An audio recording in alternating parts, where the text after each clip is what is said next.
Salam alaikum, bonjour à toutes et à tous. Aujourd'hui, nous allons corriger un exercice sur la continuité. Nous allons voir comment peut-on dire qu'une fonction est continue sur un intervalle i. Alors, commençons par la première fonction. Soit f, la fonction numérique définie par f de x égale x au carré moins 1 si x est inférieur ou égal à 2. 5 moins x si x est supérieur à 2. F est-elle continue sur son ensemble de définitions? Alors, on va faire un petit rappel. Soit f, une fonction définie sur un intervalle i contenant un point A. On dit que f est continue en A si la limite quand x tend vers A de f de x égale f de A. Et on dit que f est continue sur l'intervalle i si elle est continue en tout point de i. Alors ici, f est défini sur R. F est défini sur R. Donc le domaine de définition de f est R. Maintenant, f est-elle continue sur son ensemble de définitions? On va voir, cette fonction est définie par partie. On va faire un petit schéma pour voir les choses. Donc, ici on a le point 2. Donc, si x est inférieur ou égal à 2, intervalle ici c'est fermé, la fonction est définie par x au carré moins 1. Si x est supérieur à 2, la fonction est définie par 5 moins x. Donc, dans cet intervalle, f est défini à l'aide d'une fonction polynôme. Dans celui-ci, f est défini par une fonction affine. La règle nous dit que f est continue sur un intervalle i si elle est continue en tout point de i. Est-ce que je vais vérifier tous les points de i? Eh bien non. On a une propriété qui dit que les fonctions polynômes sont continues sur R. Les fonctions affines aussi. Donc, je peux dire que f est continue sur l'intervalle moins l'infini. 2, je fais sortir le 2, union 2, plus l'infini. Pourquoi elle est continue sur cet intervalle? Car elle est définie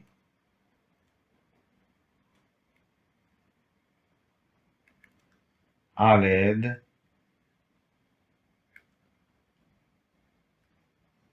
d'un polynôme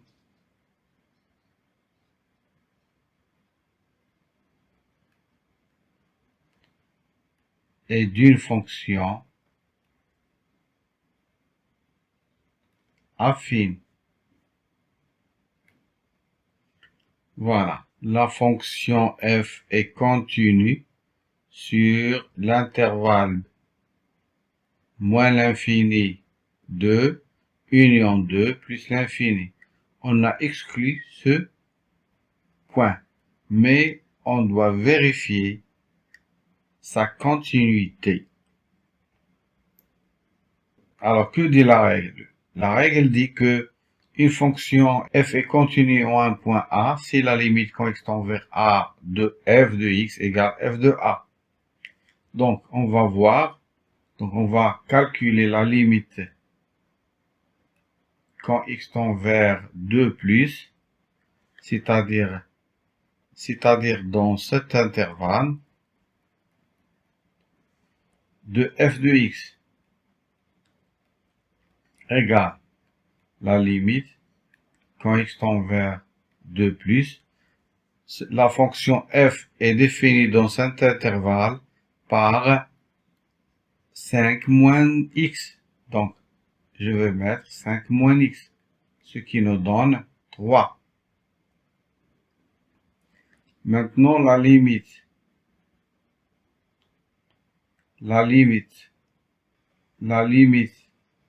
quand x tend vers 2 moins de f de x égale, c'est-à-dire dans cet intervalle,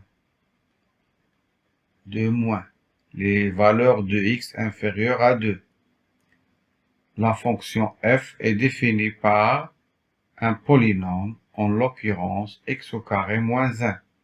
Donc, je vais écrire la limite quand x tend vers 2 moins f de x, c'est x au carré moins 1 égale, si je remplace x par 2, ça fait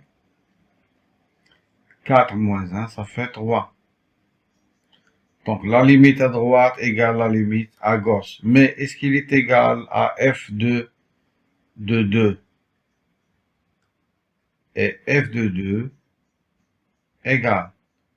Donc, est-ce que je vais utiliser x au carré moins 1 ou 5 moins x pour calculer f de 2? Bien sûr, je vais utiliser x au carré moins 1 parce qu'ici, on a inférieur ou égal à 2.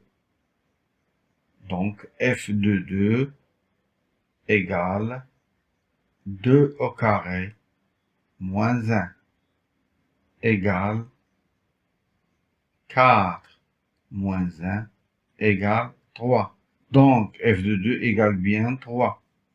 Donc, la limite quand x tend vers 2 plus de f de x égale la limite quand x tend vers 2 moins de f de x égale f de 2. Eh bien, et donc, je peux dire que f est continu en 2. Et par conséquent,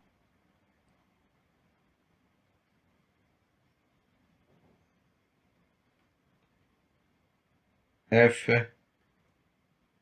est continu sur R.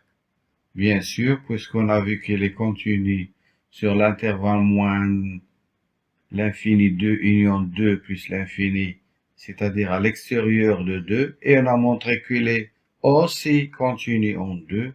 Par conséquent, il est continu sur son ensemble de définitions, en l'occurrence R. Voilà, passons maintenant à la question suivante.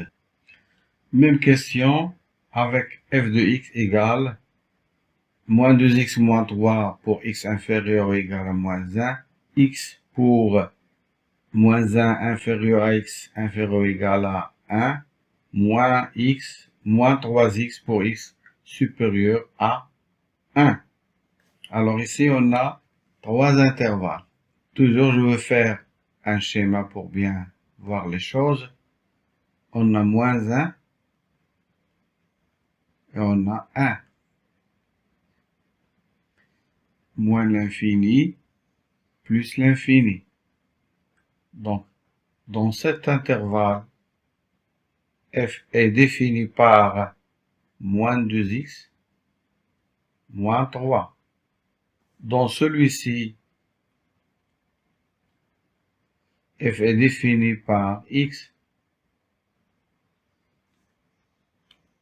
Et dans celui-ci, f est défini par moins 3x. Donc, on voit bien que la fonction f est définie à l'aide de trois fonctions affines. Et la propriété dit que la fonction affine est continue sur R. Donc, je peux dire que f est continue sur l'intervalle.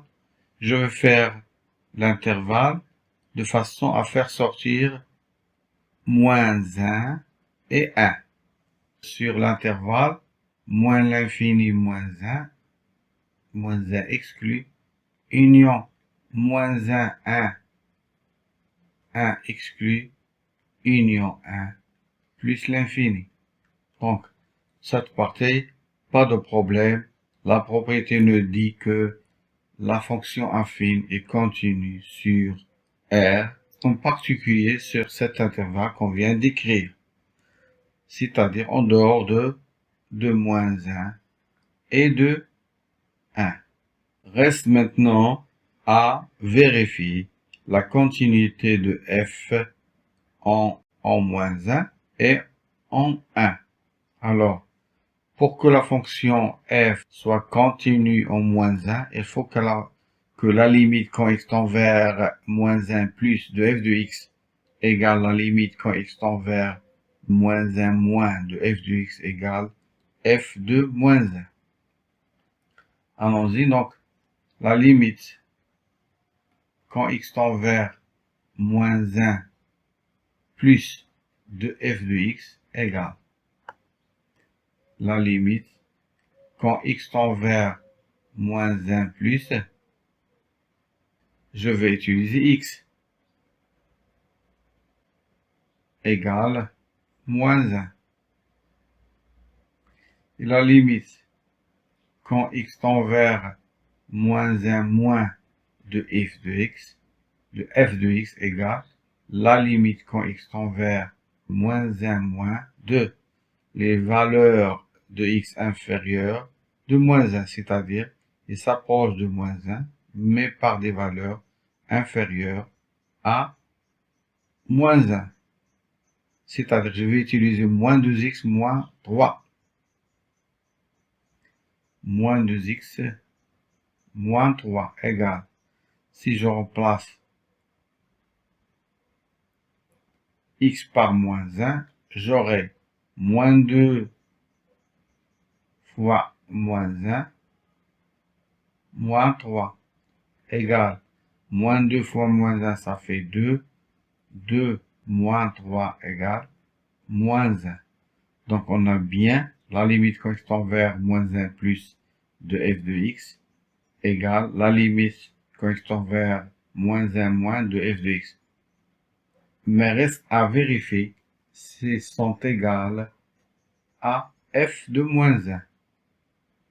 Calculons f de moins 1 égale. Donc, où je vais calculer f de moins 1? On a ici x inférieur à moins 1 ou égal à moins 1. Inférieur ou égal à moins 1. Donc, x peut être égal à moins 1. Donc, je vais utiliser cette expression.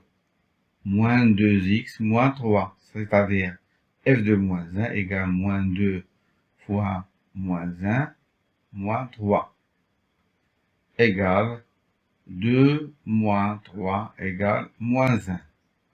Donc, la limite quand x tend vers moins 1 plus de f de x égale la limite quand x tend vers moins 1 moins de f de x égale f de moins 1 qui est égal à moins 1.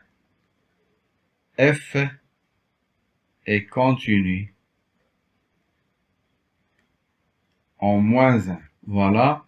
Reste maintenant à vérifier la continuité de f en 1. Donc, la limite quand x tend vers 1 plus de f de x égale la limite quand x tend vers 1 plus, c'est-à-dire les valeurs supérieures à 1, c'est-à-dire ici, de moins 3x égale moins 3. La limite, quand x tend vers 1 moins de f de x, égale la limite, quand x tend vers 1 moins des valeurs inférieures à 1, c'est-à-dire ici, donc je vais utiliser x, égale 1.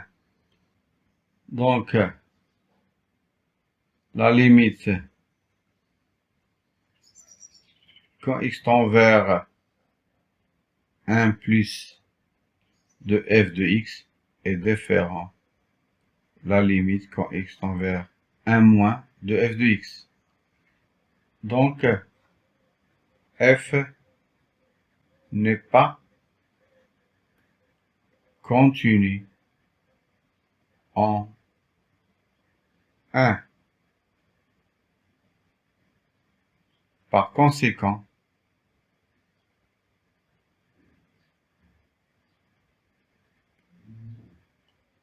f n'est pas continu sur R, qui est l'ensemble de définitions de cette fonction. Voilà, j'espère que vous avez bien compris l'exercice. Merci et à très bientôt.